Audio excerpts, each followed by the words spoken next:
এই দাঁড়ান দাঁড়ান দাঁড়ান, দাঁড়িয়ে আছে। এই যে এই মাছগুলো দিন আর এই মাছগুলো দিন। ও আজকে অনেক টাটকা মাছগুলোই পাওয়া গেছে, এবার এগুলো ধুয়ে নিই, মাখিয়ে রাখে, রান্না করতে হবে। হাত পা ধুয়ে একটু যাই বের। ও এখনো ঘুমাচ্ছে, ভালোই হয়েছে, একটু যাই ওখানে বসে একটু ফোন দেখি। এই কিসের গন্ধ? এই তোমার হাত দিয়ে গন্ধ, যাও যাও যাও যাও। ও হাতে অনেক গন্ধ, এই জন্য আমাকে তাড়িয়ে দিল। আচ্ছা আমিও দেখ বলে যাই, এখন মাছগুলো ভেজে নেই, আবার খেতে হবে না।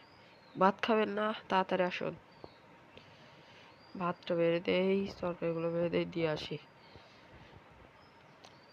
ও এই মাছগুলো দিয়ে আসি, এই নিন। সেই ও এই মাছগুলোতে অনেক গন্ধ, খাওয়া লাগবে না, খাওয়া লাগবে না, অনেক গন্ধ, অনেক গন্ধ। এই দিয়ে যাও দিয়ে যাও। কি মনে আছে না তখন খেতে